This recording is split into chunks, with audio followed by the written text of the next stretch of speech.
ಸಚಿವ ಸಂಪುಟ ವಿಸ್ತರಣೆ ಈಗ ಸದ್ಯಕ್ಕೆ ಪಕ್ಷದ ಹೈಕಮಾಂಡ್ ವರಿಷ್ಠರು ಏನೀಗ ನೀಟ್ ಸಂಬಂಧಪಟ್ಟಂತೆ ದೊಡ್ಡ ಮಟ್ಟದಲ್ಲಿ ಪ್ರತಿಭಟನೆ ಆಯಿತು ದಿಲ್ಲಿಯಲ್ಲಿ. ಅದರ ಮುಂದುವರೆದ ಭಾಗ ವಿದ್ಯಾರ್ಥಿಗಳ ಮೇಲೆ ನಡೆದಂಥ ಪೊಲೀಸ್ನ ದಬ್ಬಾಳಿಕೆ, ಕೇಂದ್ರ ಸರ್ಕಾರದ ದಬ್ಬಾಳಿಕೆ ಇದರ ವಿರುದ್ಧವಾಗಿ ಮಾನ್ಯ ನಮ್ಮ ಲೋಕಸಭೆಯ ವಿರೋಧ ಪಕ್ಷದ ನಾಯಕರಾಗಿರ್ತಕ್ಕಂಥ ರಾಹುಲ್ ಗಾಂಧಿ ಅವರು ನಿನ್ನೆ ಪ್ರಧಾನಮಂತ್ರಿಗಳ ಮನೆ ಮುಂದೆ ಧರಣಿಯನ್ನು ಮಾಡಿದ್ದಾರೆ. ಇದಕ್ಕೆ ಕ್ರಮ ಆಗಬೇಕು.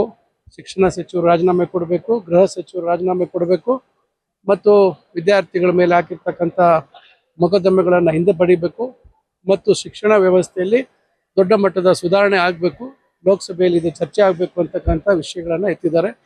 ಅದರಿಂದ ಅದು ಪ್ರತಿಭಟನೆ ಭಾಳ ತಡವಾಗಿ ಆಯಿತು ಮತ್ತು ಅದನ್ನು ತಾರ್ಕಿಕ ಹಂತಕ್ಕೆ ತಗೊಂಡು ಹೋಗ್ಬೇಕು ಅಂತಕ್ಕಂಥ ದೃಷ್ಟಿಯಲ್ಲಿ ಸಚಿವ ಸಂಪುಟದ ಬಗ್ಗೆ ಚರ್ಚೆ ಮಾಡುವಂಥದ್ದಕ್ಕೆ ಈಗ ಕಾಲಾವಕಾಶ ಇಲ್ಲ, ಮುಂದೆ ಮಾಡೋಣ ಅಂತಕ್ಕಂಥ ಸೂಚನೆ ಮೇರೆಗೆ ಇವತ್ತು ಮುಖ್ಯಮಂತ್ರಿಗಳು, ಮಾಜಿ ಮುಖ್ಯಮಂತ್ರಿಗಳೆಲ್ಲರೂ ಇವತ್ತು ವಾಪಸ್ ಬಂದಿದ್ದಾರೆ.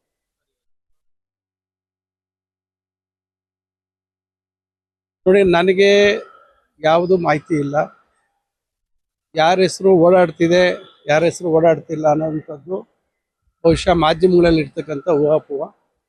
ಇದುವರೆಗೂ ವರಿಷ್ಠರು ಇದ್ರ ಬಗ್ಗೆ ಚರ್ಚೆ ಮಾಡಿಲ್ಲ.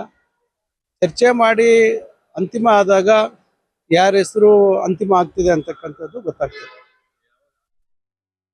ನೋಡಿ, ಇದು ಸುಮಾರು ಸಮಯ ಆಯ್ತು, ಈಗಾಗಲೇ ಬಹಳ ವಿಳಂಬ ಆಗಿದೆ. ಆದರೆ ಕಾರಣ ಇದೆ, ಸಕಾರಣಗಳಿರೋ ಕಾರಣದಿಂದ ವಿಳಂಬ ಆಗಿದೆ. ಖಂಡಿತ ಆದಷ್ಟು ಬೇಗ ವರಿಷ್ಠರು ಮಾಡ್ತಾರೆ ಅಂತಕ್ಕಂಥ ವಿಶ್ವಾಸ ಇದೆ.